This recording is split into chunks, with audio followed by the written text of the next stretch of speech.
What's going down, man? We back. Studio 56 podcast. What we episode 161? Yes, sir. Nah, 161. man. Hell of a week for sure, man. Most definitely appreciate all of y'all tapping in every time we pop out for sure. Oh, shit. Studio 56 podcast. Sound good though. It sounding good.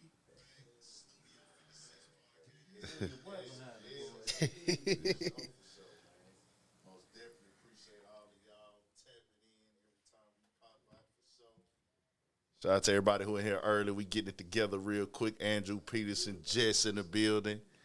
Elliot Malone. Hey, my boy Elliot always tapped in. We getting it together real quick, y'all. Shout out to everybody who in here early. We getting it together real quick. Andrew Peterson, Jess in the building. Oh, they cut down? You want me? The TV. Hold on, we figure it out. Look. Get it together real quick, y'all. The battery's dead or something? Shout out to Phoenix in the building. Y'all come in and hit that like button real quick. We get it together. Oh, they cut down? Oh, there you go. Hold on, we figure it out.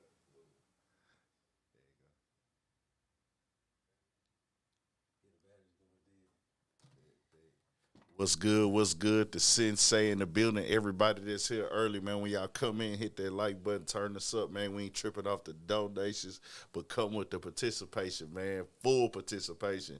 Hey, man, we got a special guest in this week. Rome, what's going down, what's up, man? Bro? You know what I'm saying? Goddamn Rome in the building. We got Pook. He on the ones and twos today. You know what I'm saying? It's going down. We here. We rocking for sure, for sure. It's probably his shit. We here, man. We here. We getting it. It's live, man. Y'all turn us up.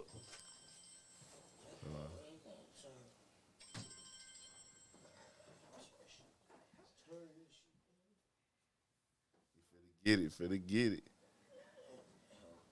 Yeah. Let's get it. Let's turn it up, man. What boys did this week, man? Oh man, shit, really too much nothing. You know, normal work week. For sure, for sure. Shit at the house. I ain't gonna say with the kids yesterday, but Yeah, we was out at the house. They was around. for sure, for sure. Doing what they do, love, but I had a good week, man. I had a pretty good week, bro. For sure, for sure. Shit going on. It was cool. It's a nice week. For sure. Rome, how your week went, man? Oh man, it was good, bro. You know, I was with him most of the weeks. For sure, for sure, You know what I'm for saying? sure. So Yeah. we both had good weeks, man. You know what I'm saying? I spent yesterday with the family. You know what I'm saying? For sure. The wife and kids. You know what I'm saying? I was cool with that, bro. Nah, it's You know what I'm going saying? down. Can't complain. That's always a win right there. Hey, happy belated B-Day, G-Day to my boy Pook, man. I don't know if he wanted us to put it on blast like that, if he wanted to keep it in the tuck, man. You good, man. You know what I'm saying? It's a beautiful thing, man. You know what I'm saying? Come on down and instead of get older and colder, you know what I'm saying? Shit, this is what it is, man. Shout out to everybody in the chat. Shout out to my niggas. You know what I'm saying? Appreciate Rome coming through. You feel me? So, yeah, man, it's going down. Yep, boys getting up there in age, man. Yeah, man. Man. That Dude, shit crazy, man. Is boys scared of getting old? Not scared of getting old, but do you be like at that point where it's like, do you want to be looked at as an older nigga now? Or do you like care? I mean, shit, you know, that shit part of life. So, I mean, at the end of the motherfucking day, I mean, shit, I don't be tripping on that shit. You know what I'm saying? Like, I'm blessed. You know what I'm saying? I feel like that shit a blessing to even get old, cause shit, nigga, it's a lot of homies. You know what I'm saying? Niggas dearly miss kinfolks and all that ain't even get to, you know what I'm saying, reap the benefits of getting old and shit like that. So, you know what I'm saying? It's just a good thing, bro. Square business. I'm the type of nigga too, like, I embrace it. I ain't messed up about it. It's just not that I care about people's opinions. I don't want to have to do the stereo. I don't like to fall into the stereotype of things that come with age. Like when you get, because it's like in our culture, especially, it's certain things that people don't expect you to be into at a certain age. You know what I'm saying? Because I'm still living a certain way for a nigga that's in his mid 30s. You know what I'm saying? Yeah. So you know when you start getting to your late 30s and to your 40s and stuff, it's like people start, well, nigga, you still doing this, you still doing that, and I'm like, hell yeah, nigga, fuck y'all, nigga, I'm youthful forever, nigga. What Jay-Z say, forever young, nigga. Nah, for real. You know, that's the only thing with me, like, the stereotypes of the world have got put on us in our age. You know, we was growing up, bro, they used to tell us, hey, nigga, by 30, you supposed to have a family, house, car, all your money, you supposed to be rich, and it's like, nigga, that is not how the world works at all. Motherfuckers ain't really get their shit together until they was 40 and mid-40s. Yeah. Some people got it together early, but, bro, when in you still learn. I'm still learning every day.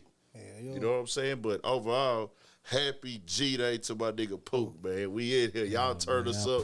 Come with them likes, man. My boy say he had a good weekend. That's all that matters, man. What? I'm talking about nigga turned nigga with the motherfucking capital T. Yeah. You know what I'm saying? Shout out to my love, you know what I'm saying? And my brother and his wife, you know what I'm saying? We did our best shit. Nah, for everything, sure. You know what I mean? For sure. We here though, man. Let's get to it. First thing I want to do to start this show off today, we lost somebody in the media community, man. Big D the mogul, originally from Detroit, eventually moved out to the DF Dub area. I've worked with him before. I've been on his platform twice. He's been on my platform before. We conversated, we talked. It is like a little, you know, understanding with media where we be, you know, just like the rap game. Like, we communicate with each other and things like that. But he passed away this past weekend, and I seen the first post, Blogs was posting it, but the word was coming from Sean Cotton. Sean Cotton is the CEO of Say Cheese TV, and they was tight back in the day. Like, when Say Cheese started, he started in Big D's studio, if I'm not mistaken. That was one of his locations, you know what I'm saying? So they was kind of under the same, like, you know, they was rocking with each other. He even explained it, like, in the beginning, Big D could have really been part of Say Cheese, like, but he had, like, didn't rock with it, but he had a recording studio, and he used to work with the artists directly and stuff like that. So now he passed away, man. Big D passed away. I don't know exactly why, but I want to send condolences to his entire family, loved ones, anybody affected by that loss, man, most definitely. So prayers up to them, dog. So they was going through that. I did want to touch on that. Also, Hayden, car wreck out of right in downtown, well, Midtown. Yeah. You seen that? Yeah, that was bad. Bro. Yeah, man. You went to U of H, got drafted, played for a few times. I think he got drafted by the Raiders originally, man. Played for the Raiders and the Jaguars. Yeah, Raiders, Jaguars. I think he played for the Commanders, maybe. Yeah. I could be wrong. I can't call that for sure. I remember seeing, bro, like on the scene in the city too, bro. I just can't remember exactly where. Like, I feel like I done seen him somewhere, know him from somewhere and everything like that. But I want to send him, and it was 5 others that died in that car wreck, man. That was bad, bro. Terrible car wreck, bro. That was Friday night, Saturday morning. I'll read the write-up on that real quick. They got some information on that. It say, former NFL player DJ Hayden and 2 of his former college teammates died in a 2-car crash that police say killed 6 people after a driver sped through a red light at a downtown Houston intersection early Saturday. 2 others were injured. The Houston Chronicle reported that Hayden, a first-round draft pick by the Raiders in 2013, and his former University of Houston teammates Zachary McMillian and Ralph Argerwood, and I'm saying that wrong, my bad, y'all, condolences, but were among those killed in the crash. A 4th former U of H football player, Jeffrey Lewis, survived the accident, according to the newspaper. The crash happened around 2 a.m. after a black Chrysler sedan that appeared to be going very fast through a red light on Fannin Street collided into a black Acura SUV that had a green light on Pierce Street, Houston Police Assistant Chief Morgan Howard said in a news briefing Saturday morning. I saw it. They said it sounded like freight train, bro. So it sounded like a freight train. So somebody was speeding, driving fast. That's their area there, because I heard that somebody homeless got hit. That's their area by the bus station where like a lot of homeless people be at. Did the person that caused the crash, they die? I don't know. We don't. They didn't put out none of them details came out yet. They probably investigating to see everything like that. So they probably keeping the details on the tuck. But they said a homeless person got hit too and died. If I ain't mistaken, one of the 6 supposed to be a homeless person. So. Whoever did that, bro. Yeah. If they alive, they got some charges coming. I ain't gonna lie. Nah, they did. If you got a DUI, they got a bunch of charges coming, bro. Yeah. Regardless, stiff charges too. Stiff charges. I'm talking. That's gonna be like 6 counts of intoxicated manslaughter, bro. Yeah. If they was drunk, I mean, it looks that way. It looks like they was drunk. I don't want to put that. I don't want to put that on them. But you know, you over there in that area. If you know that's where it go down. That's where it be turned. Then you hit the hours. It's like, damn. Somebody might have popped out, had a little bit too much to drink. Either way, I don't know who was in what car. We ain't gonna speculate, but we is gonna send them condolences to them people, man. But yeah, man, it's tough, bro. Hey, do your best to not drive under the influence, bro. No, facts. For sure. Pull over, It's man. not good. Pull over, get you man. some sleep, bro. Man. Sleep it off. It ain't nothing wrong with sleeping it off. Get to you a secure location, lock them doors, and man, just get right, then get back on the road. But we here though, man. Turn it up. It's Monday, I think the 13th. Yeah. Monday the 13th, man. How everybody in the chat, man. Y'all coming here with the energy. Let's get to it. A lot went on this week. We gonna get into a little bit. Jim Jones and Dee-1, man. Jim Jones and Dee-1. Now, originally Dee-1 did the interview, and it's going probably on like 2 weeks now. And he spoke, he talked, he did his 1-2 thing, his normal conversation that he has, but he then called out Jim Jones, Meek Mill, and Ross. Meek Mill on the prison reform thing, like, hey, you doing prison reform, but you rapping about this. Then he got on the Ross, and then he called out Jim Jones first. And let me play that for the people real quick.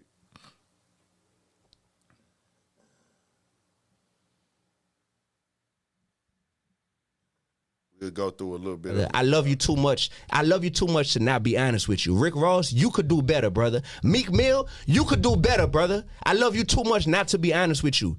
Are you the face of prison reform? Cause are you the face of prison reform? Or are you sitting here on your new song with Ross talking about getting somebody murked and shot at the red light? Which one is it, bro? Which one is it, bro? Cause I did a shoe giveaway in my city and gave out 1,300 pairs of your shoes because they said reform underneath them. And I love that you partnered with a major shoe company and you out here pushing prison reform. But now I got to sit here like, man, this man glorifying getting people killed as of a week ago. Like, what are you doing, bro? These dudes. So that right there caused shockwaves through the internet. Once a few blogs pick it up in rap and hip hop world, if a blog grab it and it's a big enough blog, because it's already on Sway's universe. When a person is talking passionately on camera, they turned up, they high energy, you mention some hot names, all the blogs follow each other. Majority of the Instagram blogs are copy and paste, structure. So, nigga, they copied and pasted. It turned up. It's basically viral in the hip hop world. So that's just one of them slippery slopes. It's a tough conversation to have. So Jim Jones was like, all right. Where Ross said what he said, he went on this story, talked about how he give back. Meek Mill responded.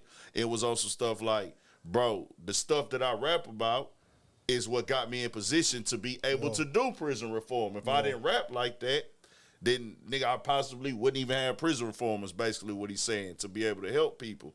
But Rick Ross went up the Sway on Friday, and he turned up. Let's see what he said. He said, brother, What is any credence to what he said about that? I don't care about what he said. That boy don't know me. I know his trick. You using my name for fame is all good, but you don't know me. You don't know nothing about my life. I do more in 1 month for people than he'll ever do in his whole life. Mm-hmm. You heard? Yeah. Like I really give back to the people. I don't care about none of the rhetoric he talking about. I grew up in the church. You're not gonna do none of that to me. But I really do a lot Yeah. for the people. He talked about lyrics. I don't care about none of that. Okay. In real life, I do a lot for the people. Now let's line up to the statistics. You talking or you doing? You heard? You talk a good one. What have you done? Yeah. You dig? You know how many people I watch get killed that I grew up as my friends and things like that? I don't get scared straight.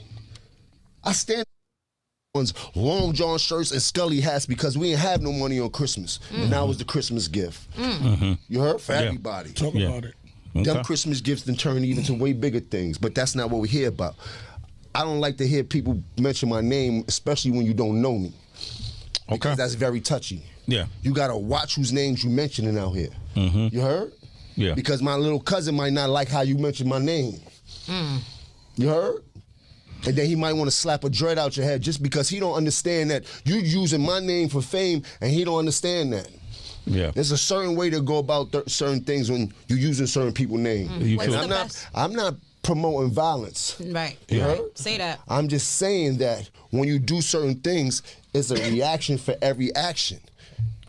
Yeah. And you don't know who loves me to the death that they don't want to hear nobody mention my name in no type of ill light on no type of social media or anywhere like that. You heard? I got a family, right? You heard? If he reached out, He had the chance. He could have reached out.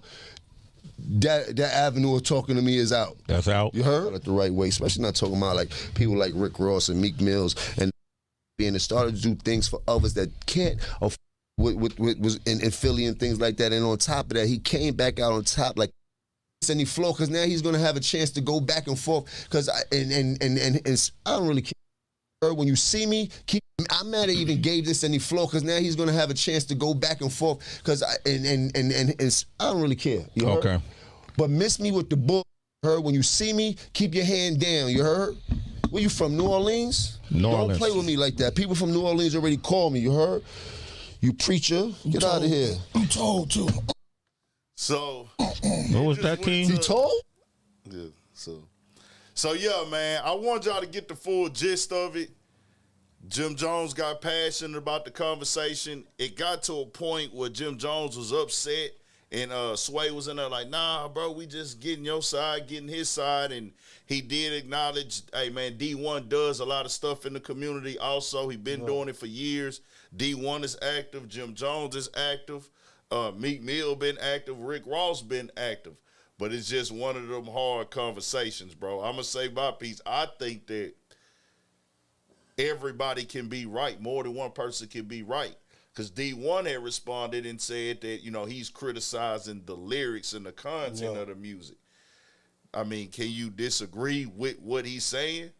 Like, hey, bro, niggas is or just rapping about murder, shooting, and killing, and it sound cool when you talk about it on beats and shit like that. But at the same time, this is the entertainment business. You know what I mean? And then they are using that money to take care of their family and take care of other families and people and put things in place. So it's one of them things where if you personalize my name with it, I expect a response like that because a nigga like Jim Jones went through hell and back to make it as a rapper, bro. That's just my opinion. You know what I'm saying? I feel like he should, instead of going to the end of it, I feel like he should have put him to the side if he gonna do something like that. You know what I'm saying? Cause like you never know, bro. Like just like he said, you know what I'm saying. My little cousin, he might not feel that type of way. He might want to slap the hell out of you when he see you. You know what I'm saying? But just like you said, I think everybody got a point to be right in the situation. You know what I'm saying? Because Dee-1, he really ain't say nothing wrong. You know what I'm saying? I watched it a few times myself this weekend. He really ain't say nothing wrong. He was just letting them know, like, bro, like. You know what I'm saying? You doing prison reform, but you talking about niggas shooting and killing and all that. You know what I'm saying? You gotta be hot or cold. You can't be in and out, bro. Like, I think the world is just a place where it be both. Yeah. We in the world of weird. babe. Like I tell niggas, you ain't gonna never hear me speak against rap music like that because I love it. I love I rap love Meek Mill music. I love Rick Ross music. I love Jim Jones music. Nigga, like, and I don't see myself ever saying I'm denouncing this. I do know that we do have to do better as a whole. I think the problem is bigger than the rappers. You know what I'm saying, Pook? Like, it's If we was to eliminate rap music today and take it off the map, that ain't fixing the community, bro. Nah, facts. You gonna have niggas in the community. There's niggas in the community that are influenced by rap. I'm not gonna play dumb. Like it don't have negative effects because it does, but that ain't finna stop all the other shit that go on in the hood because you take rap music away.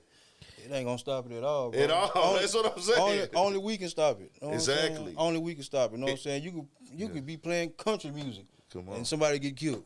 Nah, Come on. You know what I'm facts. saying? Niggas still got to get it how they Still live, live. bro. Niggas still trying to figure it out. We still some people are still struggling. Some people still got past situations that's going on. Still So gonna be smoke. Still gonna be beef, bro. Like, come on, that's just the game. That's the world we live in. That's the way the game is played now, bro. And that's the circle of life before rap was even created.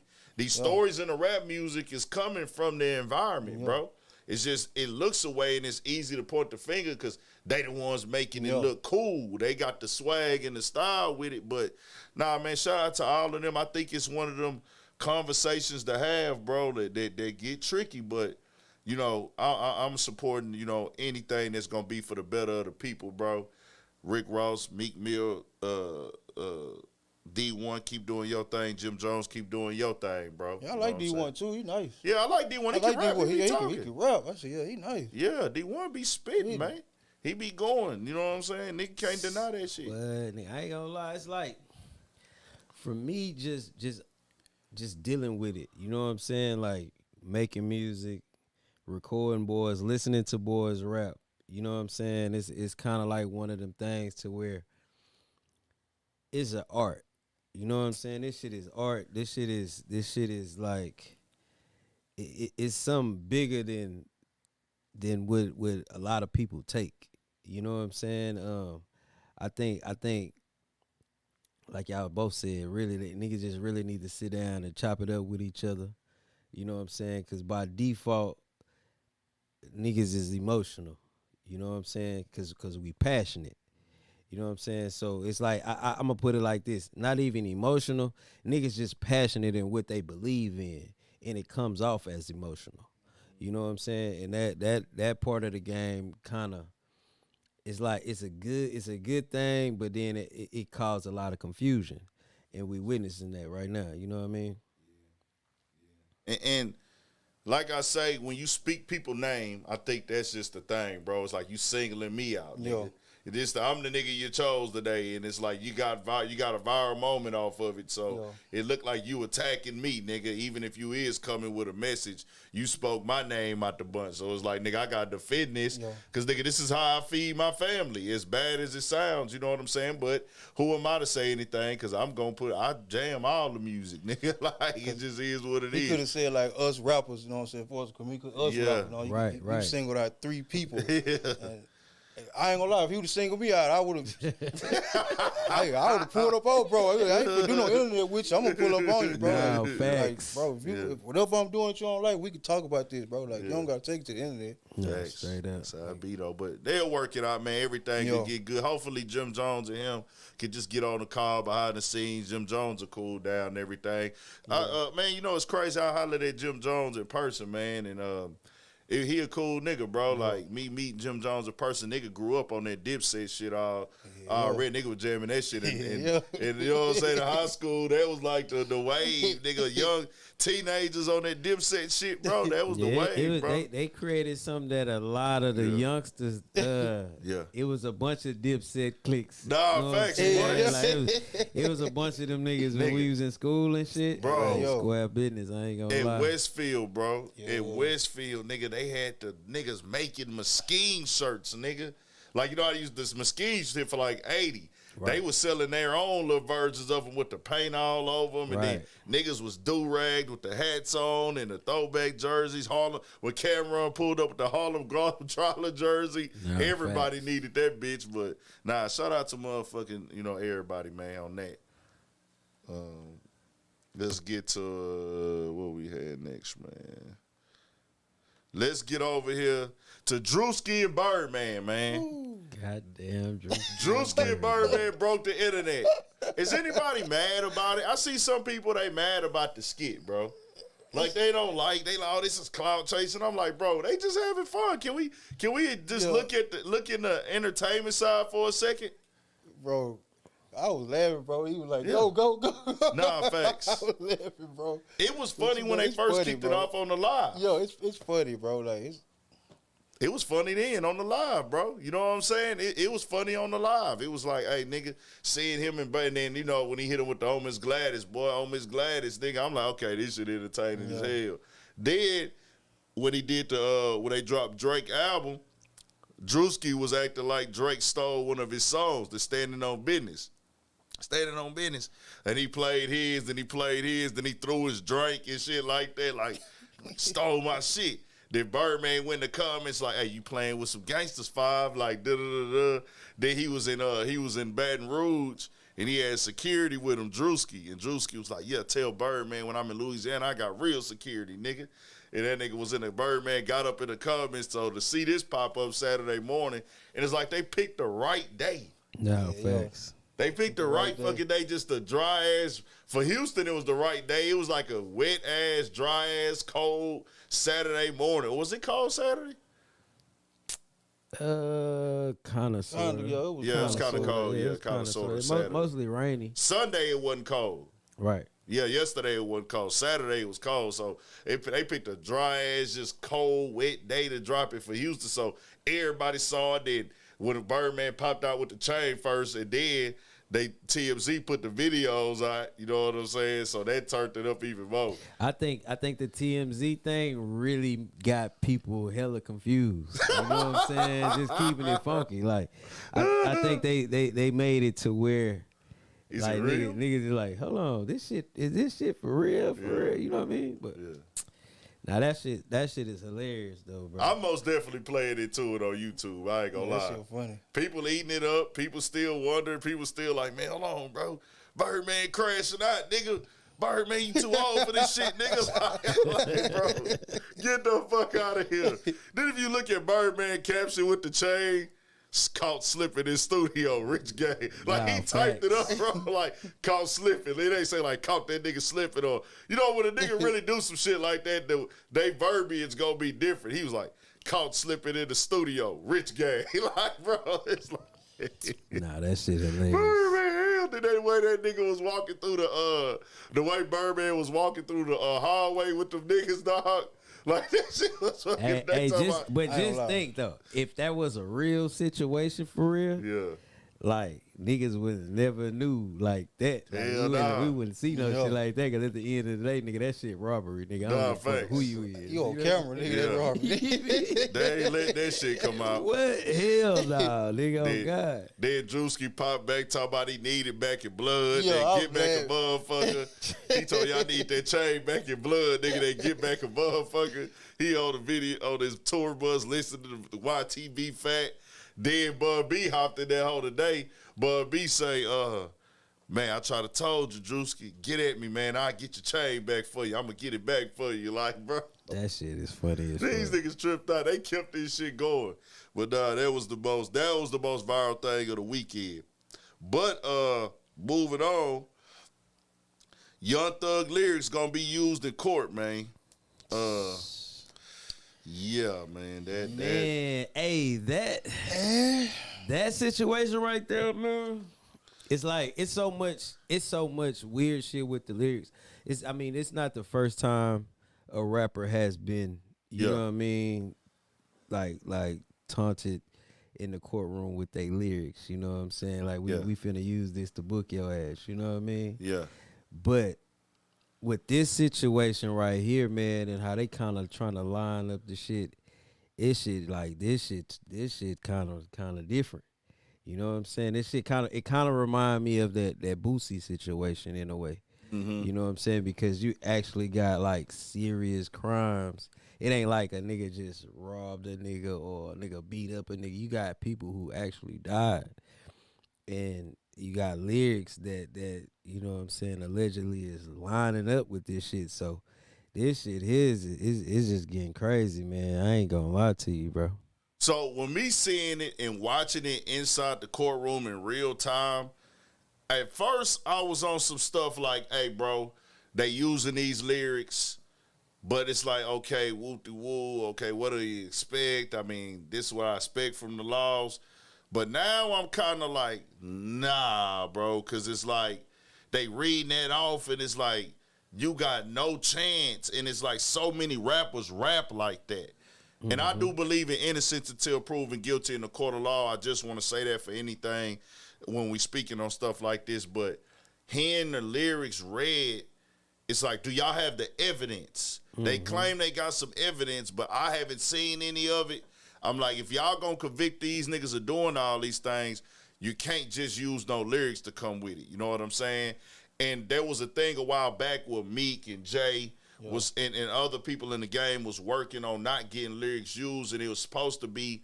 And I don't know if it all went through in every state, maybe in New York, if I'm not mistaken. Yeah, I think it was New York. And I could be wrong, don't hold me to that, but it's supposed to be like they have to really have all the evidence without the lyrics. The lyrics could just be like the icing on the cake, basically. You know what I'm saying? It can't just be, no, oh, man, we want to use the lyrics to convict them and make them look away. And Meek saw this on Twitter. I mean, Meek seen it going around online. They was using the lyrics, and that nigga was like, they locking us up from rap and got me scared to do an interview. Free Jeff, free Lucci. Nah, facts. I thought it was freedom of speech, bro. Like freedom of speech, man. You know, I'm doing my music. This is my art. This is my craft. I'm expressing myself, bro. You know what I'm saying? Like, yeah. Now, if you a nigga that they can match up exactly what you saying in the song, but I still feel like the song don't need to be used. If we can really match up, like if we have the evidence on you, right? We got the gun, we got the motive, we got the people that accomplished, we got the whole plot, the plan, the scheme, we got the cell phone towers, then why do we even need the lyrics? That's what I was going to say. Why we need the lyrics? Why do we even need the lyrics? You know what I'm saying? Because I feel like that starts attacking all of rap in a certain way. Mm-hmm. But then you start hearing this YSL is a gang term a lot getting brought up. And it's kind of making it even more trickier, bro, because of the fact people have said YSL is a gang in them plea deals. Mm-hmm. And it's kind of like they have 17 sets of lyrics. With them 17 sets of lyrics they using, a big part of them was them just acknowledging through the lyrics that YSL is a criminal enterprise. They kill people, bodies on bodies. We know something about that body, this shooting, that shooting, and things of that nature. And Thug Lawyer was going to bat to get it thrown out. And I think he still can file another motion, if I'm correct. And he still got the right to object in court. But he was even trying to say, well, you know, these gangs, being in the gang is not that rapping about gang. This is a part of hip-hop. He pulled out a book. That nigga pulled out a book and all, just showing. Right. Then he spoke on Snoop throwing up a Crip at the Super Bowl. Like, no, facts. He said, this is economic brilliance. Like, gangs are economic brilliance at this point, Your Honor, but the judge still seeing it through, man. So, question for both of y'all. Yeah. Do y'all think,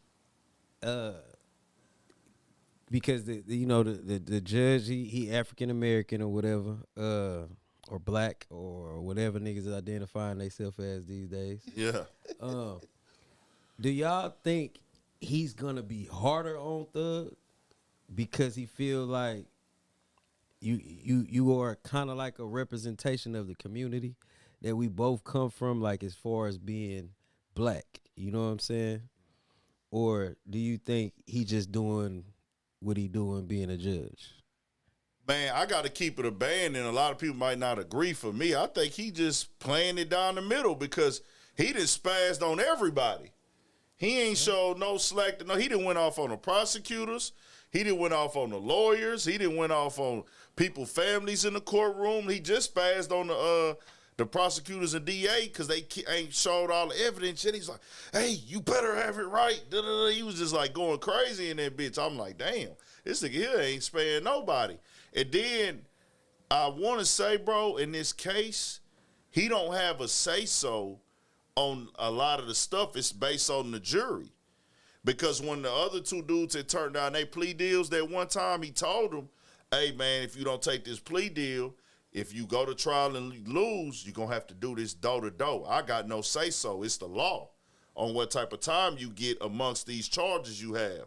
You're going to have to do door to door. I don't have a say-so in how. It's not on me not liking you. It's not about how I feel about you. I don't judge your time. He said the law is going to judge your time with these charges. He told the dude that when he got the plea deal. So that really kind of takes him out of, like, the overall grand scheme of and he not choosing who guilty or not. That's on the jury anyways. You know what I'm saying? Facts. The only thing he can decide is if, what do I want lyrics to be in here or not? Little stuff like that. That's the only thing he really got a determining factor on from the outside looking in, if I'm correct. Nah, facts. But I'm saying, like, just the overall. I ain't gonna lie, bro. From what I've been seeing from him, I pretty much think, like, he gonna call it by the book, bro. Right. Know what I'm saying? Right. Whatever evidence is there, that's what he gonna allow in. You know what I'm saying? That's what he gonna go with. I feel like cause like he said, he been going off on everybody. Yeah. Right. Like he ain't really sparing nobody. You know what I'm saying? And he threw out the evidence from 2015 they had. He threw that out. Like he agreed to push that out when the stuff with the warrant, they present that to them. He said, oh no, that's a no-go right there. You know what I'm saying? I think too, the thing is he know his reputation on the line with this shit. You know what I'm saying? Like, this a big case, bro. Everybody, and that's why when people was like, "Man, they doing it at this time, that time," but you gotta understand, bro. When you going to trial for real, nigga, it's a lot of money invested in this shit, money and time. So it don't even matter. We gotta get down to the, you know what I'm saying, nitty gritty of this shit. I know as far as here in Texas, when you go to trial, they have to spend $100,000. They have to spend $100,000. That's why if you lose, they give you so much time. Facts. That's why they give you so much time if you lose.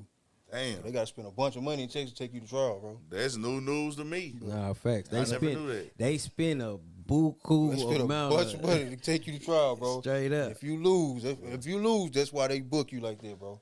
And then I guess, they count man hours and shit. Like, we got to pay them, we got to pay them, we got to pay You got them. the juror coming here, you know what I'm saying? Some trials be lasting 2-3 weeks, a month. Yeah. You know what I'm saying? Like, Then you got to hire the laws to be in the courtroom. They calculating all that shit probably, bro. Push the documentation, all the paperwork. Investigating and Yeah. to prove a point. You know what I'm saying? Damn, that shit is crazy, and bro. that's why if you lose, it's Fried. fried, bro. We shall see, man. They innocent till proven guilty. It's 6 of them on this trial right now. It's getting broke down. It's getting closer to the date. It's starting the 27th. That's that Monday after Thanksgiving. So they in there every day right now. Law and Crime Network be showing it. 11 Alive be showing it. So I be tapped in, and I'm going to keep updating y'all on the information most definitely. We're going to keep all the facts. I ain't going to come with no. I'll give an opinion on things, but I'm going to give y'all them facts and let y'all decide what's what from it and stuff like that. But they playing a lot of songs and stuff.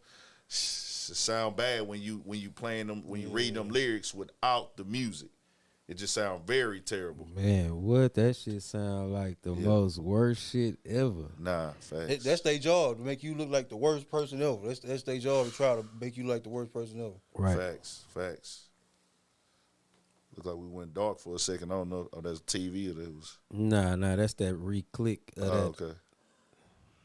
Let's go. Move on. My bad, y'all. We get it together. Y'all turn us up in the chat, man. Turn us up in that chat for shit show. We here. We rocking. Let's get over there to new music. Oh, no. My bad. We talked about that. Meek Mill had responded to Rick Ross and them. So a lot of music dropped this week, but we had a new Meek and Ross album come out, bro. Too Good to Be True. They've been running around promoting it for a little bit now. It's kind of giving that old MMG vibe. You know what I'm saying? They coming with the energy, the visuals. They turned up. They doing the videos, doing the interviews, the freestyles. Meek and Ross, they stunting, they shining, luxury street rap with it. So it came out, it dropped in one weekend now. The projections come up on music. They on pace to sell 35,000. So that's hitting all the blogs. We know how the comment section gonna go when they see stuff like that. I don't care about album sales, bro. I hate that they even show them no more because they not even real. It ain't no real determination. Like, yes, there are artists who do 200,000 or 250 or 500, but does that mean that the music that's doing 35 ain't good? Does that mean that it ain't hot? Nah, because you listen to the album sound good. It got the vibes on there, got the beats on there, it got the luxury rap, it got the little street references, everything, bro. You can slide to that hoe. If you was ever a Ross and Meek fan together, this album is sliding, bro, but it's supposed to do 35,000. The internet loves to clown the rapper, so Meek probably seen it on the blog and responded and was like, it says me and Ross on pace to sell 35K the first week. I would post it if it said 350K. I'm too nice and rich to be rapping in a controlled music environment. That's why we dropping music on Fridays. It doesn't make sense. Now we all own our music. We getting the tech built to put people on our musical subscriptions, and we gonna let direct to consumers see if rap is doing well. Then he said, the streets love this album too. I'm gonna use every drop of my talent. Now I own 100% of my music now. It was top tier rap for the hustlers and winners. Tap in. It's too good to be true. Owned by William Roberts ex Robert Williams. Distro by Gamma.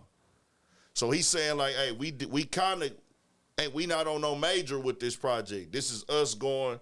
We got the distribution company.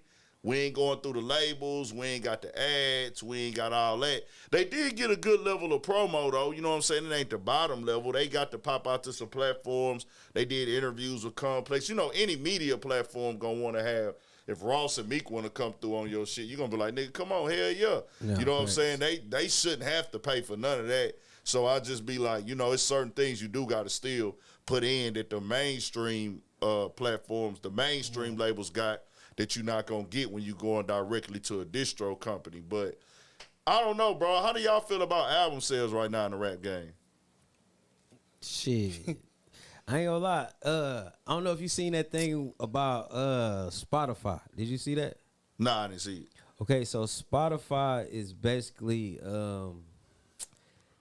they are basically like, if your music is not really selling, then they well, put like, if ain't nobody streaming your music, because you know it's so many people that do music. Yeah. So if you don't have so many listeners or whatever, like, you just not gonna get paid. You know, because you know people was getting like that 0.1% of zero, whatever, and the shit accumulate.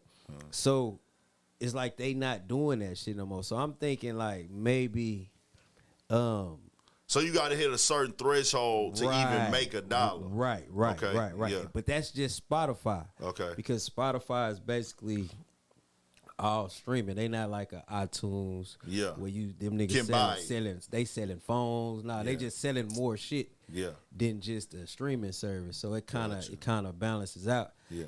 And so I just kind of look at that shit like, at the end of the day, you know what I'm saying? Like I was watching shout out Curtis King too, cause he really touched on this. It's kind of like one of them situations, bro, where the artists basically they gonna have to just make better shit.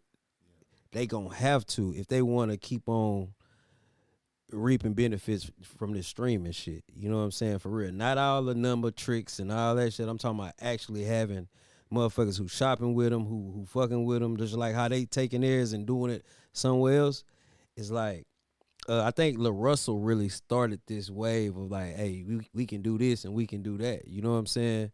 And still fuck with them too. You know what I'm saying? But because at the end of the day, I look at the streaming shit like boys was saying, like, nigga, that's extra money for real. You know what I'm saying? On the streaming, it's not your overall situation, because you got shows, you got merch, you got all these other things where you can really make bread off of, and the streaming just like a small part of it. Yeah. You know what I'm saying? So I just kind of look at it like streaming is good, but if you ain't making the content to really get people to stream your shit, then you know what I mean? And then I think too it's hard to like even grab people's attention. It's like so much, and that's why a lot of these niggas do all this wild stuff on the internet, because they feel like I gotta do something wild to make the people even look at me. Because there's so many rappers, it's so oversaturated. It's like, what can you do to make your shit stand out? And then if you are a good artist, you still have to be able to find something that you can do to make a nigga take time out of his day. Cause it's like, okay, nigga, I could be listening to this, I could be watching a podcast, I could be just scrolling down my timeline. You gotta have something to make a nigga say, you know what, let me get off of it and go look at this. And just putting your shit in niggas' faces. Like, that's the thing for a lot of rappers that's on the startup. How do you build a following? You gotta keep doing shit to find out what works to make people even give you attention, to feel like they want to follow you. Because a lot of niggas is dropping music and no eyes are seeing it, and it might be good music. But you know what's crazy about that too? Yeah. People are, it's like boys is making music not for people. Like, they making it for the people. Yeah. But so many people be caught up in that algorithm shit. Yeah. And you gotta understand, you don't create content for a robot. You creating that shit for humans to consume. You know what I'm saying? To fuck with you. And so many people be worried about staying in that algorithm that it takes away from they creativity, because they not worried about truly like making good shit. They just trying to make the latest quick move to get in on this algorithm shit. You Well, know what I'm saying? you know, that's the gift and the curse, because the internet enforced everybody to have this short attention span. So they just looking at it like, y'all niggas ain't got no long attention span anyway, so I'm just gonna try to get y'all over here real quick, because I need this quick attention to even try to build something. So it's like, you still got them certain niggas that can sit down and really work some shit where niggas gon', you know, craft shit, quality shit, work on the album, long songs and da-da-da, where they grab it. But it's just so much shit with this media shit, the 1,000 rappers, viral moments, sports, podcast, it's just everything. So much other shit. Niggas on TikTok, it's like, all that keeps people away from just like, let's listen to the latest song or the latest album that dropped. That's just how I feel about it. But, you know, good shit for sure. Hey, and then another thing, bro, I just really found out that, you know, Spotify ain't made no money. What you mean? They haven't made no money since they've been doing this streaming shit, because of the payout. No, the payout of, you know, because they just can't play everybody fucking music for free. You know what I'm saying? That's why when you got the Universals and the Sonys, and that's why they playing a big part. So the majority of their money has to go to them. You know what I'm saying? Sony, Universal, and whoever else. So it's like they ain't recouped as much as people think, basically. You know what I'm saying? From running this streaming service. Only thing I don't know, see, they can tell me that, and I'm not saying you wrong. It's just this right here. I don't know how much they make a stream. No, this is what I'm saying. Like, you can look that shit up. Like, no, they gonna tell. It's showing the data for real. Well, no, it's really this what showing I'm the saying. data. But listen, this is what I'm saying. This is my only thing with that. They getting subscription money. That's the people that pay $9.99 a month or $15.99. All that $9.99 a month, $15.99 a month. Yeah. That's because at one point in time that shit was damn near like free for real. So by all the subscriptions and all that shit, they gotta pay all these other people for the copyright shit. They gotta pay out. They gotta pay out. They pay out. Just put it like this. They put it like this. They pay out way more than what they. You know what I mean? So I say that to say they also get advertising money. So when you go to Spotify, you're gonna see ads and commercials on there. These people are paying them to, hey, play my commercial on your app. Play my commercial on your app. Right. So when you, especially Spotify, because it ain't like it's more ads on Spotify and shit than it is on Apple. I could be wrong about that, but when I didn't never pay for Spotify, so when I'm on there, you just hear ads all through the shit. You see ads on the app. That's why they doing it, because they paying out way more than, you know what I'm saying? Because look at it like this. You say you got a nigga like Sting. Yeah. You see how he be rocking, you know what I'm saying? Yeah. So when you got people who got playlists with all these artists, right? Yeah. And say they got so many millions of listeners or so many thousand listeners per month. You know what I'm saying? Because that's how they kind of doing it, per month basis type shit on your listeners. So when you just look at it, it's like, damn, okay, I gotta shit out this money to whoever own this publishing, whoever own that publishing. Okay, it's 5, 6 motherfuckers who own this nigga publishing, so I gotta pay out each one of these motherfuckers. You know what I mean? Shit like that. So it's just crazy, bro. I was just really like kind of looking into that shit. I just feel like they'll never tell us, bro. Because I had the shit in my mind like, they just making all the bread. They ain't paying niggas shit. You know what I'm saying? I still feel they is in a way. That's basically- just how I be feeling, bro. And the way he just explained, they basically losing. I get what you saying. And you ain't wrong at all. But I know the bag is coming from somewhere when you got this house for all the content, from these podcasts to the music to these videos that they show. They got visual podcasts. It'll make, like I say, you got to think, like iTunes ain't got to worry about that type of shit. Yeah. Because you got phones. You got better deals on subscriptions.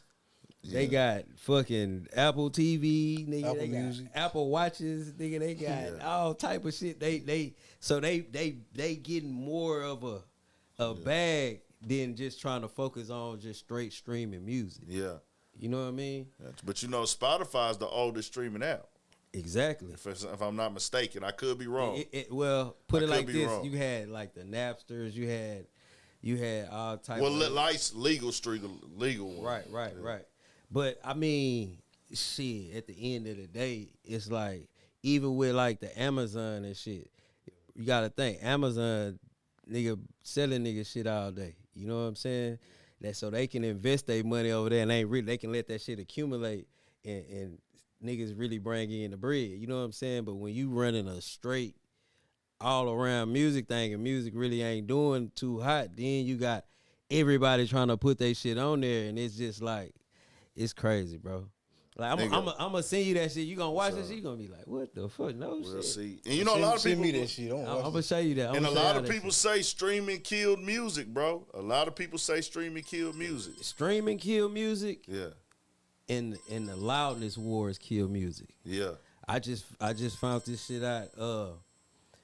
Okay, the loudness wars basically took the dynamics out of music. Remember how we talk about like how good music used to sound, how it just used to just be like, yeah, you know what I mean? Mm-hmm.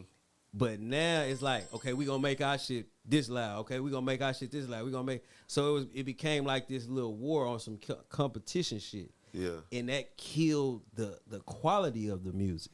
Gotcha. You see what I'm saying? So it's like a lot of little nuances that help really destroy this game, bro. Nah, we gonna get on to that shit one day. We gonna break all that shit down. But new music drop, man. We got Kodak Black put out an album. I'm loving it. You know what I'm saying? Kodak Black dropped one. I listened to that Friday, went through that. Most definitely. Then he put the bop out. You know what I'm saying? Let me see. You know what I'm saying? With all the dancing and everything like that. And it was turned up, bro. I was feeling it, nigga. I was like, nah, this nigga yak back.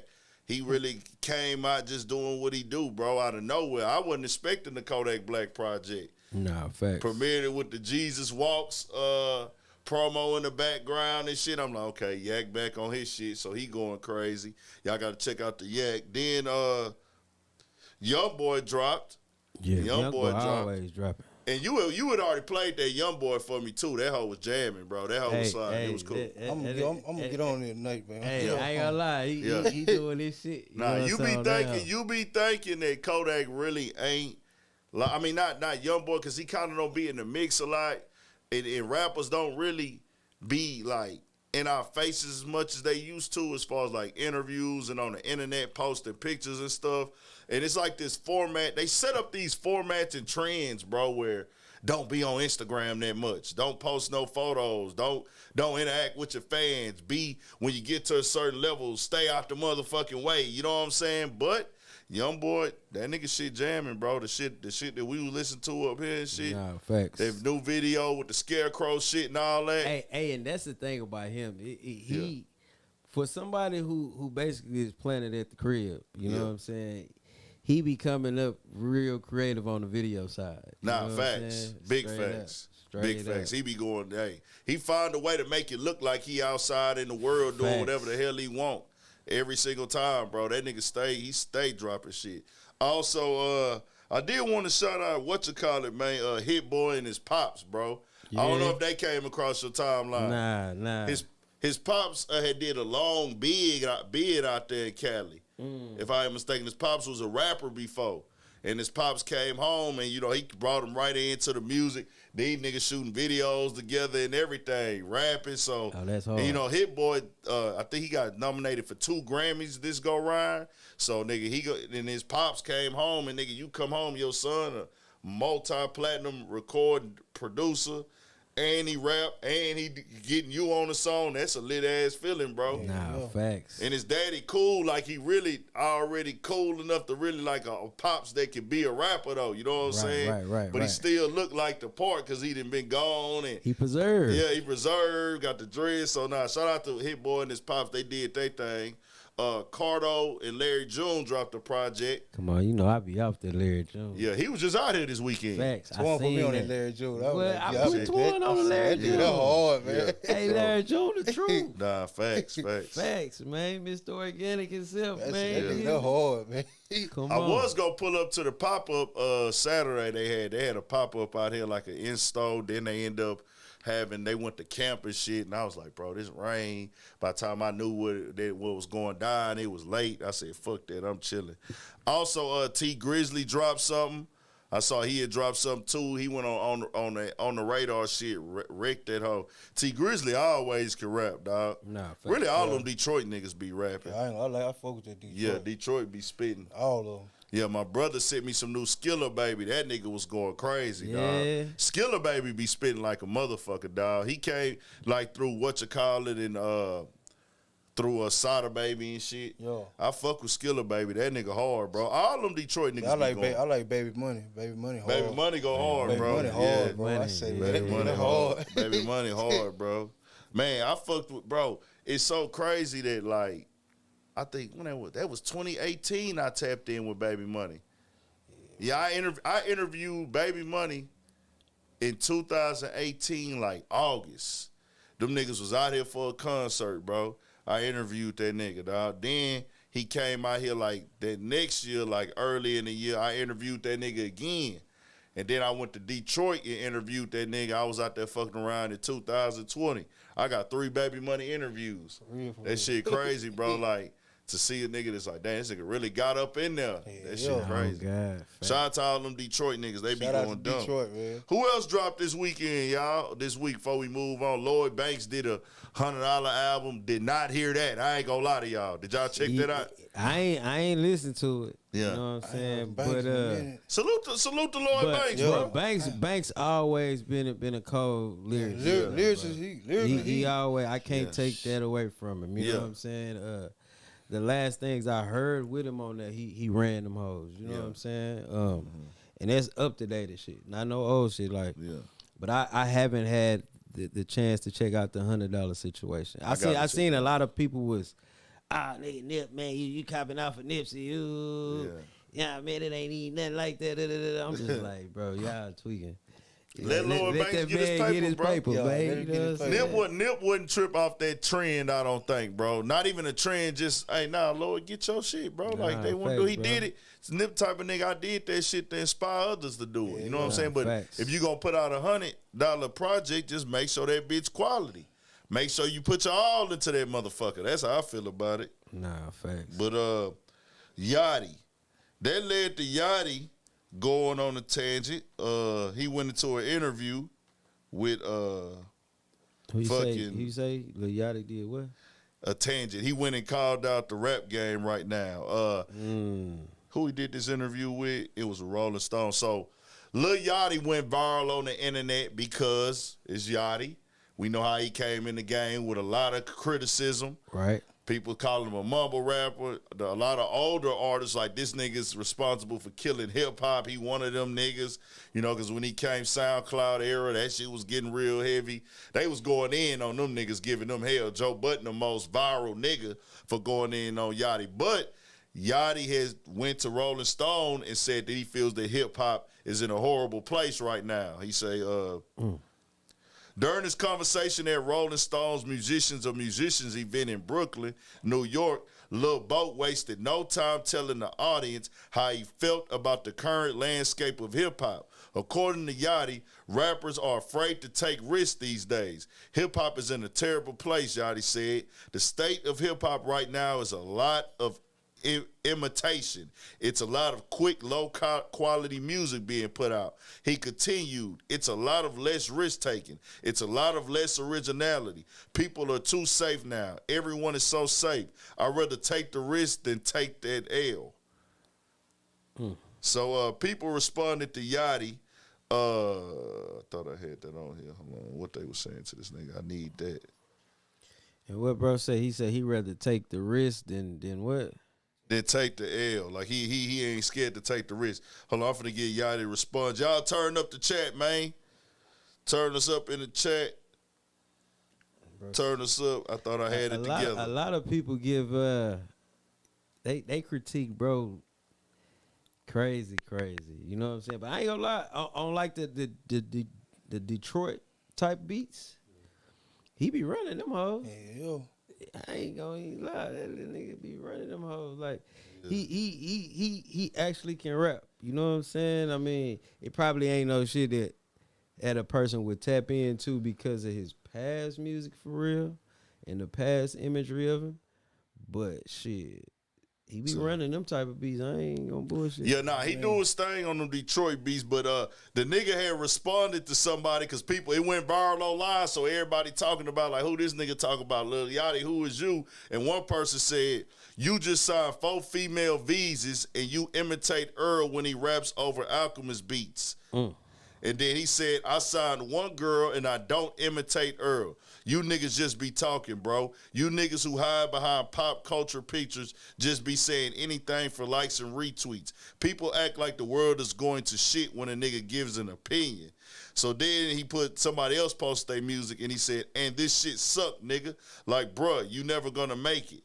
He said, you niggas will tweet some negative about me to get all them likes just to post that weak-ass SoundCloud link under it and nobody clicks that shit.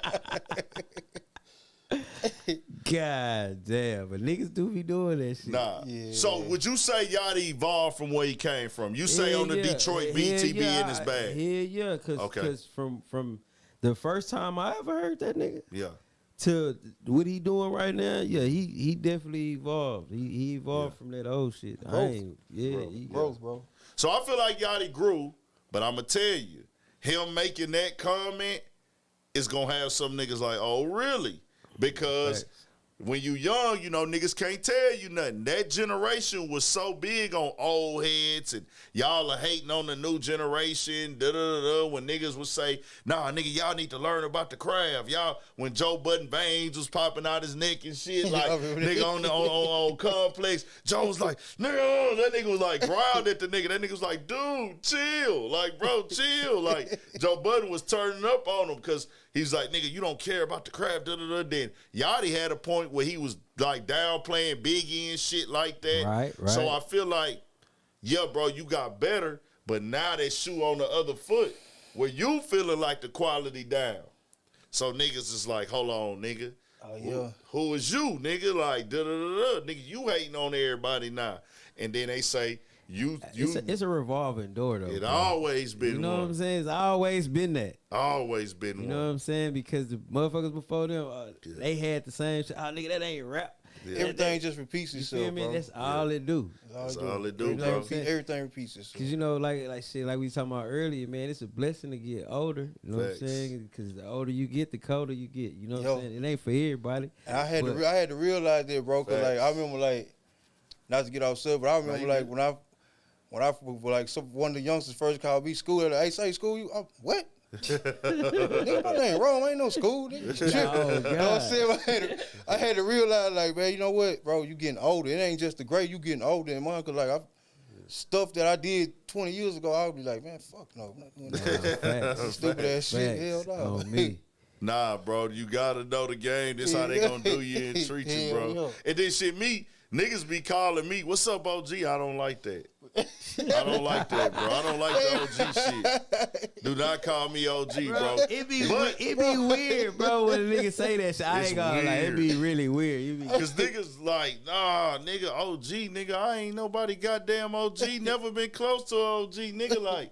But a nigga that's like 16, he might look at you that way just cause you got a face full of hair, nigga, and he could tell you older than him. You know what I'm saying? He could tell you 30, so he like, oh, that's an OG right there. Cause I used to think 30 was old at 16.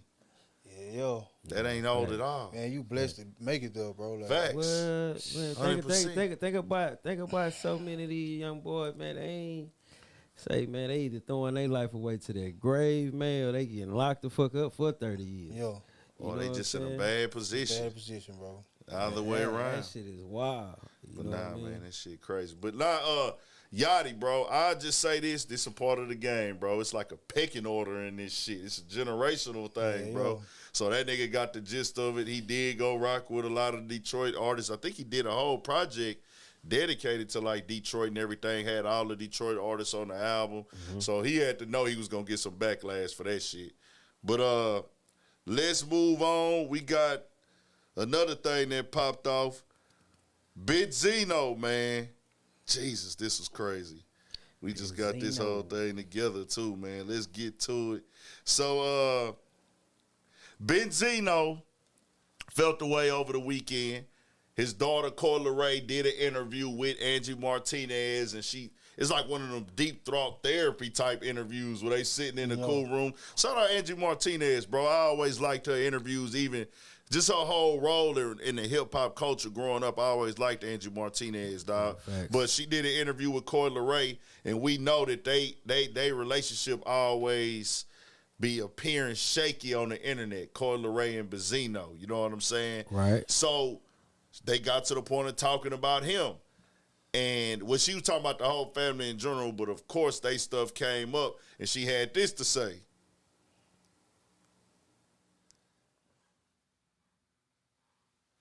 He was owner of the Source, right? Yeah. Just for people who might not know. And doing well, right? Like financially? I mean, for the most part, yeah. Like he had the magazine and I was so young, so there's so much like I don't know, but I do remember like a big house. I remember the big house. I remember the mics. There were like awards from the Source. Right. I remember like he had these. There was a silver one and a gold one. Right. Like I remember the mics, but you know, me and my father never really. This shit here. Hold on, I got the other one too.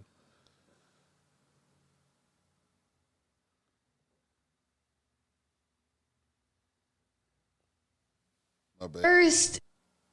How does your father deal with the success? Because that's got to be triggering for him in a lot of ways too. Triggering, or maybe he's just proud. You know, at first it was rocky because I felt like he couldn't handle my success. I felt like it did come from an envious place, which is okay because he's human and it's fine. But I felt like, you know, he still wants.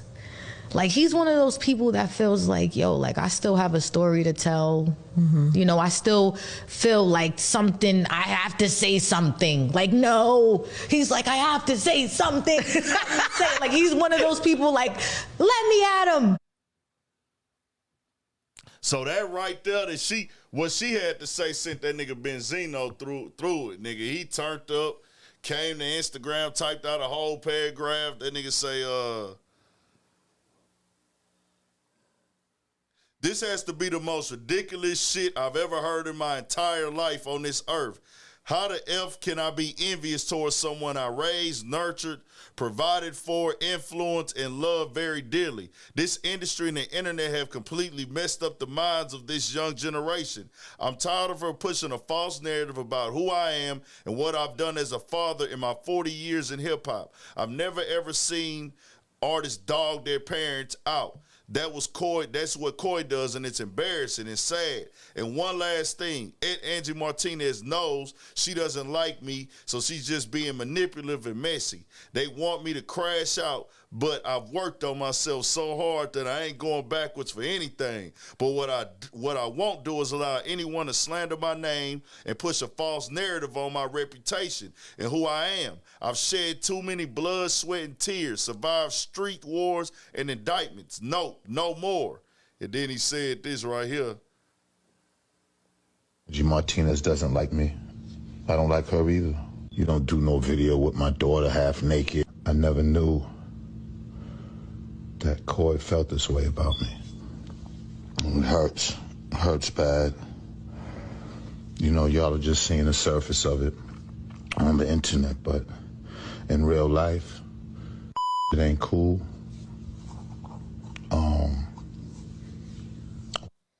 We get to the part where he called out Busta Rhymes.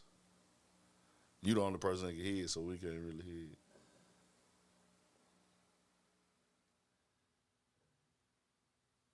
Oh, they ain't playing. Because you're overprotected. No, Angie Martinez doesn't like me. I supported Coy wanting to do music because that's all she's ever been around. She's only been around studios when she was doing music, and I wasn't necessarily with her being half naked on Instagram or talking about certain subjects she did in her music. But, you know, that don't mean that I didn't want her to do music. I thought she was gonna go to college. I didn't see her in that light. But she's very successful. I'm proud of her. I know Angie Martinez doesn't like me, but respectful, but she was wrong. She's a woman too, so an older woman, so she should have knew better. You don't play with people's kids, and that's what's so disheartening about this, you know. A lot of people doing, you know, the whole Busta Rhymes collaboration, like, he should have reached out to me, like, you know, you don't do no video with my daughter half naked, and, you know, you a grown fucking man. He should have reached out to me and said something. But it is what it is, you know. She's grown, she can do what she want. But I wasn't with that. So, nah, bro, in the chat, y'all let us know. Y'all honest opinions, if y'all seen the video, was Busta Rhymes wrong for that video with Coi Leray? In the chat, y'all let us know. I ain't gonna lie, bro. I can't tell no father how to feel, but it's kind of like entertainment, bro. They wasn't grinding on each other. Yes, she was half naked, but that's her image. That's what she sell. I don't know. If they had like the type of relationship like we got, right, and I'm in the video with your daughter, and she have then I can see you going with nigga. If we ain't had no goddamn relationship, nigga, I ain't gotta call you, nigga. She grown, nigga. Fuck you talking about?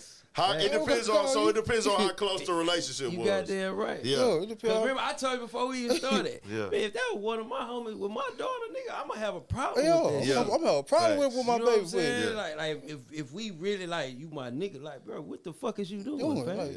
Like we really homies. Yeah. Like you done been around since she was a kid and all type of shit. I'm gonna get to thinking crazy, nigga. What kind of thoughts you been having, nigga? Like, you know what I'm saying? Shit like that. But like you say, if it ain't that, you know what I'm saying? Shit, she grown in a motherfucker. She in the G-string. She's in a bra. I mean, but just to keep it a buck, the video is not like a distasteful video. Nah, not at all. Not no cringy weird shit. He ain't grinding on her. He ain't doing none of that. Nah. You know what I mean?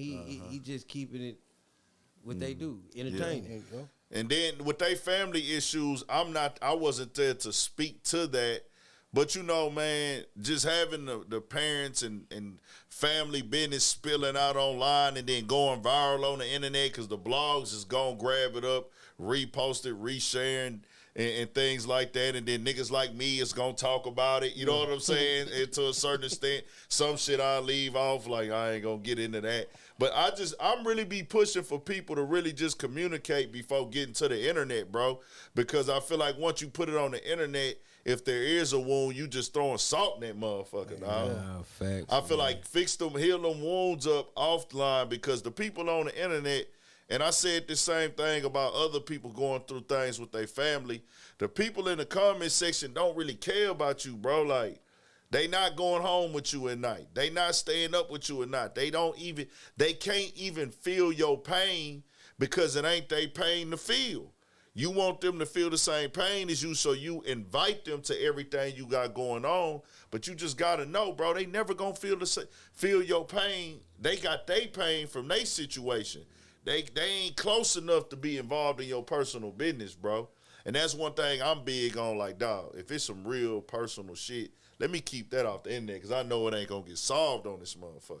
See, one thing about the industry and when it come to people and their kids, for real, what I think by people seeing a lot of fuck shit go on, a lot of scandalous shit, like behind the scenes shit, I think that shit be in the parents' mind, you know, especially if they was part of the industry too. You know what I'm saying? Like, damn, man, you know what I'm saying? At the end of the day, like nigga, I done heard about you, nigga. You know what I'm saying? Yo. You around my motherfucking daughter, you know what I'm saying? Yo. Shit like that. You know, it ain't like really gotta be no personal shit, but like if motherfuckers feel that they done heard or seen or just shit that we won't know as an audience that didn't happen. You know what I'm saying? Especially in this game right here, this hip hop shit, before it hit the internet like how it did, like you never know. You know what I'm saying? And when we do see like just like a documentary or a tell-all situation or a fucking bio picture or some shit, and you see some scandalous shit that happened, you be like, damn, that was going on. You know what I'm saying? So, you know, you gotta think about that. Like it's just probably like one of them things. And then, you know, his personal beefs with people that he done fell out with in the industry. Like, nigga always gonna down there and feel like, oh, this how you trying to get back at me. Yeah. You know what I'm saying? Yeah. And then just hearing your daughter speak negatively on you too, I get like, damn, bro, why you? It's like they've been having this shit go on for years. She say she ain't spoke to bro in 2 years, but man, we can just pray for them, bro. Hopefully they work that shit out. Man. Hopefully they work that shit out. Corey, call your daddy. Benzino, call y'all daughter, man. Man, y'all call your kids, man. Y'all work this shit out, bro. 100, man. Busta Rhymes. Hey, bro, if you was around him, which I don't know, you know why he tripping, my nigga. But we shall see, man. We shall see. Shout out to all y'all, bro. We heal. Everybody heal, man. Thanks. Let's get over here real quick before we do the little sports. I only got one thing to talk about in sports. The Tupac and debate DMX. got brought up. Tupac and DMX, man. Let me play this clip. Now, they posed a big conversation on $1 Million Worth of Game. Shout out to Wallow, shout out to Gilly. They just did back-to-back collab episodes. They went on to It Is What It Is on Friday. Or what day they were? I think Friday with Mason, Cam. Dope episode. I got to check a little bit of that out. Then yesterday, they had Mason Cam on their show on $1 Million Worth of Game, and they both been turned up. I got to finish watching $1 Million Worth of Game, but they had a debate on there. DMX or Pac. Let me play what they said. So that's a good one. That's a good one. That's a good one. It's a very good debate right there. Turn us up in the chat, hit that like button, come with that energy. I ain't got time for that shit, man. Y'all got the internet going crazy. Say what you want to say. DMX or Tupac? I ain't got time for that shit, man. Y'all got the internet going crazy. Say what you want to say. Crazy. Me personally, I seen DMX. I didn't really get to see tour. I'm talking about on tour with DMX. I'm in the studio with DMX. See, I actually got to see go lose their mind about DMX. I know love Tupac, but I didn't get to see him on tour and do anything else. So for me, it's going to be DMX because I actually got to be a part of or see from when he was just in the tenement rapping to selling 10, 20, however many millions of records he sold. I seen the whole process. What about you, Mace? Oh man, that to me, I would definitely have to say DMX because, and not just East West. Like when you saw the energy pause that this DMX gave, it's like just you could just stop one a DMX or Tupac that he would be saying in the whole concert. and the whole arena was said. Like, I think a lot of times because you learn the flaws of niggas, you forget how great niggas really were. Like, DMX was one of those like special talents. Yes, he was. And when I first heard DMX in the studio, I was just like, yo, this is just different. Like, we was in the studio. That's how he ended up on my album on like 2 records. And then from there, he went and did his deal and all of that stuff. But I was like, yo, this is crazy. Now, What about you? Pac was phenomenal too. I can't take nothing away from Pac. But DMX, I think DMX had more than Pac. I'm going to go on the record and say that he had more than Pac, because DMX was able to give you just a different, he just touched pause in a different way than Pac did. So, I don't know, bro. I didn't get the full context of that conversation. You know what I'm saying? I don't know. I didn't get to listen to that whole part on there and everything like that. But I'm going to tell you like this. That's a heavy one right there. Man, they both really touched the world in some very dynamic ways. You know what I'm saying? Facts. We had Pac with his passion in the poetry and the way how he can describe a situation. You had DMX, you know what I'm saying, like showing, you know what I'm saying, nigga, a rough, tough nigga, but still vulnerable, and man enough to show you that it's cool to be down and you know, cry and go through shit. Then he gonna hit you with a prayer. Prayers, you know nigga, them prayers used to go crazy back in the day. It's like them two, like it's like I can't pick because I can't feel compare like them two niggas, bro. Like they both did they best shit. And one thing about it too, because I'm listening to him speak about the concerts, like you can really feel like you'll get goosebumps, nigga. You ain't even gotta be at the concert seeing DMX. If you was living, like when I was living there, I used to see that nigga performing and it'll give you like goosebumps. That Woodstock one, nigga, that's the most viral shit ever, bro. That growling nigga, you come on, what? But see that backstage DVD too, like all that shit, bro, nigga, like ain't nobody gonna stop my shine, ain't nobody my motherfucking. It's like you can feel it, but the difference with that is like we didn't get to see Pac perform like that. He left so early. You know what I mean? So we don't really know how, you know what I mean? Like I ain't gonna lie, even when they did like the little Coachella thing, like even though he wasn't physically there, bro, you can see the crowd saying his music word for word. You know what I'm saying? Ball for ball. You know, so I know when you put that Pac CD in though. Come on, man. You gonna feel it. You gonna feel it. I'm telling you, gonna have goosebumps. But people have talked about Pac's performances that like nigga he done been like got drunk and high before the show and re-rapped the verse and the whole crowd re-rapped the verse with him, didn't even realize it because they was just so tuned in. Like nigga, he rapped the same verse twice. Like fuck it, nigga, Tupac, nigga, we rapping this bitch again, bro. They both talked real content. They both spoke for the people. They both talked they struggle. They both rapped uplifting shit. Like, catalogs are insane. Content of the music is insane. It's hard to compare them. Bro, but I see why why Mason Cam said that, though, because they was living in real time in the studio with Pac, doing music with Pac. DMX, my bad, y'all. DMX, like, May said, nigga, that nigga was on my album before he even signed. Like, nigga, I was working with the nigga directly. You know what I'm saying? Bro, but think about like songs like Brenda's Got a Baby. Come on. Shed So Many Tears. Dear Mama. Dear Mama. Yeah. Like, you ain't even see that nigga perform that shit, and that shit'll get you teary-eyed if you just really sitting up there thinking and you just like, damn. Nigga, trade war stories, all that type of shit, bro. White man's world, all that, man. Come on, white man's world, like, bro. You know it's so crazy because Pac was a different animal, bro. Facts. I put DMX too. DMX and Pac are both in my top 10 rappers of all time. I'm on record saying this on this podcast, and they will forever both be in. Well, in my lifetime. Them niggas is both in my top 10, bro. You know what I'm saying? I don't think it's not one person on the planet who don't fucking know who Tupac is. Hell nah. You know what I'm saying? Y'all don't either. I just don't. It Yeah. just don't seem like. Yeah. Cause this nigga Pac was a I different still type get in the car and put that Pac on. What? Pac, Snoop, yeah. Man. Pop, Snoop, and 50 Cent. Oh yeah.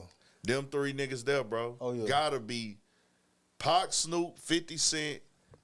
I think more people know who Tupac is than Eminem. Yeah. Nah, definitely. Cause it might be some kids. Eminem that nigga too though. Nah, Eminem too. I was just Eminem one gonna of the say most you popular really rappers, you too, gotta yeah. throw Eminem in there. Yeah, you gotta throw you gotta Eminem put in him there. in You there. gotta throw Eminem in there. Yeah. Like dead. And Lil ass. Wayne right behind them niggas. Yeah. Nah, fact. Lil Wayne right You behind them gotta niggas. put tune in there, man. Yeah, Lil Wayne right there behind. As far as the most popular Popular, people from the rap community, most And definitely. one thing about Snoop is Yeah. is like when you bring up Snoop, you Yeah. gonna bring up Pac. Yeah. Regardless. Yeah, You know what I facts, mean? facts, Like, facts. so it's just Yeah. like Pac was one of them niggas, man. You Yeah. know what I'm saying? But like bro say, DMX, people looked at the bad for real Yeah. and kind of like judge him off that shit I instead don't. of his shit. Oh, a lot of people do And that. it's crazy. do. And A it's lot of crazy people though, do. bro, cause we all They do that to Pac too. Yo, we all deal with we all got our personal demons that we Yeah, deal with. for You know what I'm sure. saying? He's just Facts. no shit. That shit just come back, bro. Sometimes, you know what I'm saying? No matter how much you try to get away from the person, then sometimes it just come back, bro. It just keep coming. You know what I'm saying? Album for album, they both was They was workaholics. working, bro. Both put their shit out. Both put it out. Put their everything into their music. They both loved it. Pac, big. They just cherished this art form, bro. Like it was bigger than it was rap, but it was bigger than rap for them niggas, bro. Like they both went through shit, just they storylines. Both of them niggas was in movies, all that shit, both bro. of them niggas act good. Both of them niggas was great actors, nigga. Fact. Top movies, not no bullshit movies, nigga. Both of them niggas. So rest in peace to Pac. Rest in peace to DMX, bro. We just doing this shit to keep both of y'all niggas' name alive, nigga. It ain't no defense to, it ain't no disrespect to now one of the legends, man. Rest in peace to both of y'all. But let's move on to sports real quick, man. Before we get up out of here, chat, turn us up. I only got one thing to talk about. Only thing I can speak on is sports. They is pushing news right now. James Harden is 0-4 since he went to the Clippers. The Nets, the team he left, the Sixers, is 6-0. So they just look away like, nigga, you the problem. Yo, I don't like to speak on you the problem, James. I don't want to say that. I want to throw James it on, the bro. problem, man. James the problem. Man. Hey, it could be just, matchups make games. Yo, he gotta learn to sacrifice, bro. They got too many. You gotta look what they got over. They got Kawhi, Paul, Harden, and Westbrook. Yeah. Somebody gonna have to sacrifice, bro. If you trying to win a championship, somebody gonna have to sacrifice. You know what I'm saying? Harden, you talking about you is the system. You not in the system. You is the system. All that, bro. You gotta sacrifice. I saw bro. he said he was not the system. You is the system. Like, bro, you gotta sacrifice. Nah, if you trying to win, you gotta sacrifice. And I ain't gonna lie, dog. Seeing him out there and the way they gonna highlight the worst. Yeah, bro. They gonna put. That's one thing about film. When you watch actual film, you gonna focus on the scores and the actual and the bad when you watch film as a team. But when they doing reels for the internet, they is only gonna clip up the bad if it's a bad narrative around you. So they showing that nigga bricks, him looking lazy, him looking out of shape. He out of shape, bro. Out of shape. It's like, damn. You supposed to be the trading camp. You in Houston. Come on, man. Man, you in the city, man. You here. He can't leave that motherfucker alone, huh, man. Is Houston bad? Is Houston bad for an athlete who ain't mentally strong? Yep. Yeah. Yeah, it is. Oh, man. I ain't gonna lie. There's so much shit to do out here. Man, Houston to turn you out, man. Bro, it was like 4 things that was going. 4 big, it was 2 big events, and I missed both of them. I was tuned out last night. Should have been at the at least the rap economics event. You know what I gotta talk to you about too, by getting somebody on the rap economics thing. The rap economics, I should have been either that event or that podcast event or that festival that was out there. I forgot what they call it out there in Sugarland, but the honey something, right? Honey, I forgot what it's called. Some shit like that. But just seeing, it's so much stuff to do in Houston. I see why niggas can get distracted. But James Harden, I think he just got to get in shape, bro. But Yeah, right get in shape, bro. But they killing him on the internet right now, nigga. Yeah. Like, bro, you looking, it's your fault, nigga. You got to, because he the one that held his nuts on his squad in Philly. Like, you know what I'm saying? And Maxie went off last night. Tyrese went off. He dropped 50. he dropped 50. Oh, man. Damn, dog. That's the coldest one. Bro, you got Embiid, bro. You got the MVP, bro. Yeah, You man. got really the best big man in the game. Like, Man, come whenever on, they bro. play each other, they gonna try to show out Yo, on that bro. nigga, dog. Because it's kind of like you said we wasn't them niggas up here, kind of. We them Is niggas. that what he's saying by leaving like that, or is it just He's business? saying it's the front office. Yeah, he says the more front and all office, that, yeah. But he said he want that max deal and things like that. James Harden, when he in shape, playing good, one of the most unstoppable niggas. Yo. But nobody's Father Time is undefeated. You in your 30s now, bro. So it ain't gonna be the same, dog. Yo. At one point in time, that nigga was unstoppable from the offensive spectrum, And bro. that's what comes with the conditioning, taking care of your body, because Yeah. you know Father Time is undefeated. Yeah. You know what I'm saying? You supposed to be in the gym working out. Shit, you in the club and shit looking like me. Looking like me and shit, bro. You tripping, bro. Then look, you know, everybody not gonna be a LeBron James, and and I don't want to ever try to say you gotta live your life like another nigga. You gotta model your career after another nigga. But see, that's why LeBron able to always stay in the mix and in the flow of the game. And this year 21. Because that nigga always kept his body in tip-top shape. They even used to break down how much he would invest into like personal training. $1 million a year on his body. In Spend $1 million a year on his massaging, body, bro. therapy, just all that shit, bro. You know he eating right, everything, just keeping his body in that machine standpoint, and you gotta kind of do that if you want to be the nigga that lasts a real long time. James Harden has most definitely had a successful Hall of Fame career, but we just all feel like, damn, bro, we know you can still be better. Yo. That's what I think it just be. And that's not no hate, bro. Nigga might take that as hate or talking down. It's just, bro, we see your level of talent, nigga, so we feel that, nigga, you could always do. Nigga like you, what you got, nigga, you could be better. We feel like you holding yourself back. Holding yourself back, bro.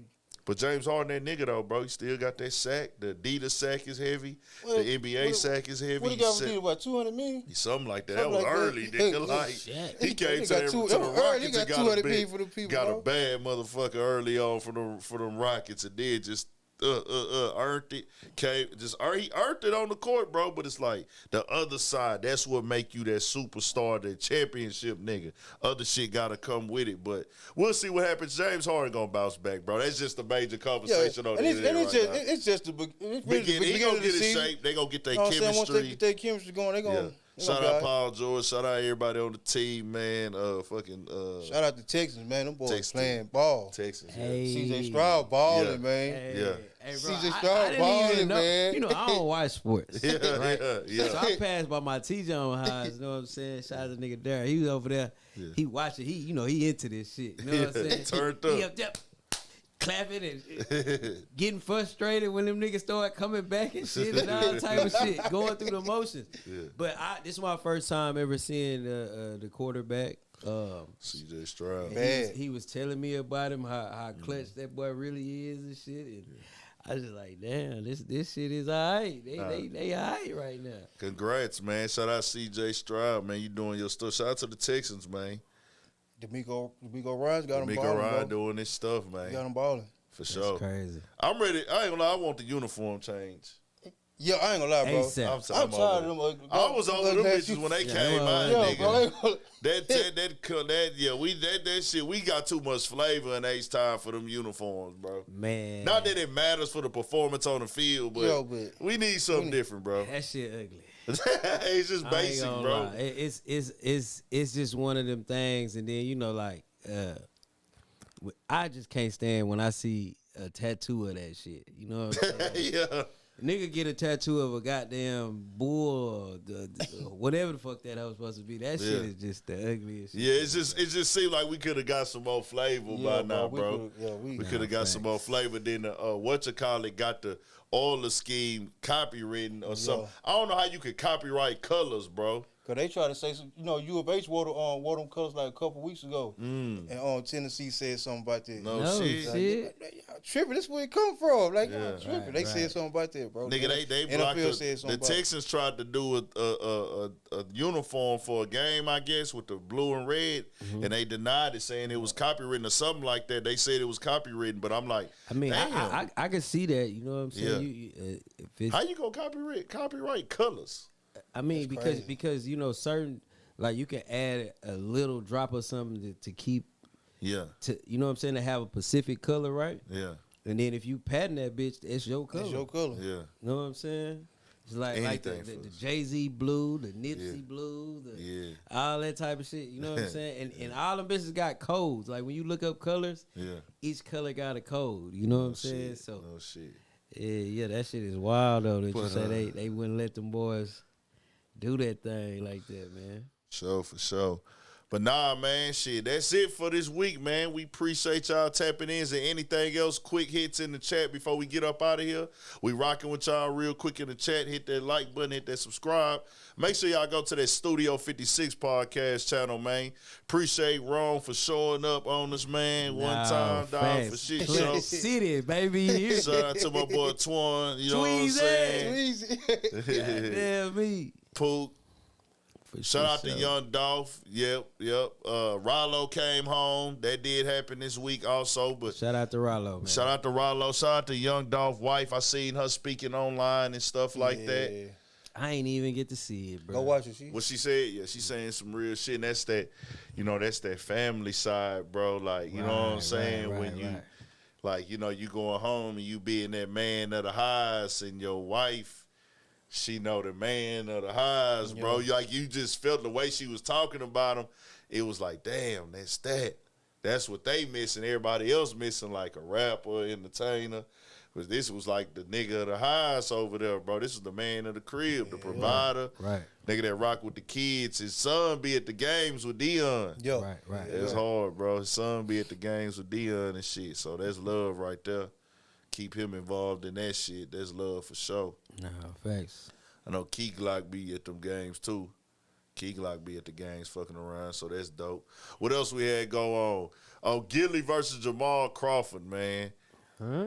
Gilly was saying he'll beat Jamal Crawford in basketball. I see that. I ain't gonna lie, Gilly. Hey, I've seen Gilly hoop. That nigga can hoop. Ballin'. He be hooping, bro, for like Shout just out the to everyday Gilly, man. nigga. Nah, Gilly for sure, nigga, like, got the structure on the court. He can pull up, wear the jumper, dribble. He know how to, in a 5-on-5 game, Gilly be hooping, bro. I'm not going to deny that. I'm going to have to look him up, man. Bro, you can probably look it up on Gilly, YouTube, man. bro. Gilly is not bad boy, man. He not but no, hold on. Let me clear that up. He not beat Jamal in a one-on-one. You not beating him in a one-on-one. It's not going to happen. Hey, let me know something. They supposed to be betting $50K, and Jamal say he just said, hey, when I beat you, I'm going to donate that $50K to charity. Like, nigga, I'm going to beat you, and then I'm going to donate your $50K that I get off you, nigga. Like, that's what he's saying. Facts, man. But I rock with that. They entertaining. But Gilly, you my boy. I fuck with Gilly, man. Shout out to Gilly. Shout out to Wallow, dog. You ain't finna beat them niggas. You ain't finna beat Jamal Crawford, dog. That nigga's a street baller, nigga. Yeah. That's how he play, nigga. Shout out to Uptown Alley Cat. Who else up in here, man? Hit that like button. Turn us up. We finna get to it. Hey, make sure y'all subscribe to the Studio 56 podcast channel. We here, we rocking, man. We be back next week. Y'all know what it is. We most definitely appreciate y'all tapping in at all times and supporting the platform. Nah, facts. Subscribe right here on Urban Politicians TV as well. Give them a little time to catch up in the chat. Who all up in here, man? Y'all get up in there real quick. We doing the shout-outs. We rocking. Y'all know what it is. The Heartbreak Kid always coming through. Shout out Heartbreak Kid for sure, man. Oh, y'all supposed to hit us with them 5-6 emojis, man. Nah, facts. That 5 and 6. Phoenix 602 always in the Shout building. out to Phoenix in the building. Nah, somebody Kung kicked Fu it off on the Kenny be last up in this live. motherfucker. I seen it. I see forgot you who come that up was. under that bitch and then, but somebody else had already put it there. I didn't know we did that. Shout out Nana Faye 916. Shout out to the Bay, the whole Cali. No, my boy from Sacramento. My bad. My boy from the Sac, man. I think he from Sac, if I ain't mistaken. Sacramento, dog. Shout out to the whole North Cali though. You know how we rock. I'm tapped in with North Cali for real. They be fucking with me. Nah, fair. That's crazy. Look, I just put it up on there. It don't even pop up. It don't pop up. They can see it in the chat though. You got Yeah. iPhone for shit, y'all. Come up in that chat, hit us with the 5 and the 6 emojis, bro. That's the official that. I need everybody who here right now, after the live drop tomorrow, if you remember, come back, put 5, 6 emoji in the comments, and go to the Studio 56 podcast and put it in them clips over there that's coming, man. Boosie brother spoke about it, you know, the situation. The mother getting involved, and Boosie had said in the Vlad interview. Boosie had been spoke on it on live a while back, came back up because Boosie did a Vlad interview and said, I done fell out my mama behind this. She want me to drop the lawsuit and da-da-da-da. It's like, nah, I told her I ain't dropping nothing. He got me fucked up. Like, nah, he got to pay me. He said, she just chose my brother, though. She chose my brother. You know, that's her. She her firstborn. He basically pulled some she love him more than me type shit on the internet. Man. And I was like, you got to get that together. So Boosie brother say, this is the dirtiest shit I've ever seen. It's not true, nigga. You going with this narrative and then to bring my mama into this, nigga, you gonna pay for this shit? I'm like, it's just not for us to see, bro. But this past year, Boosie has put every problem he has on the internet, bro. On the internet, every problem. And I'm like, bro, not everyone, because it's stuff that we don't see, but a lot of his shit has been playing out on the internet and these blogs and these Vlad interviews. And I'm like, bro, I don't know. I seen on a few blogs today on Instagram that they said he get paid. He was saying he referenced like $500,000 a year working with Vlad, or he can calculate that he makes $500,000 a year. But I'm like, I don't know, bro. Like, to each his own. I ain't never tell no nigga how to make his money, but me personally, I would keep a lot of my family business off the internet. But to each his own. That's Boosie life. You know what I'm saying? Yeah, I'm seeing them 5, 6s, man. Shout out that boy Henry. Goddamn. For shit show. Tashonda, appreciate you. I was finna say, I do not want to mess up your name, man. Tashonda, how you say that name, G? Tashonda, spell it out, man. Pause. Niners fan, That's my boy. He say, yeah, from the sack. Mozzie cooking up something now for sure. We need one of them bad motherfuckers, Mozzie. For shit show. Shout out to all my other niggas that's got shit dropping. We gonna be having more shit coming, man. Make sure y'all subscribe to the channel. Studio 56 podcast right here, Urban Politics TV. We out, man.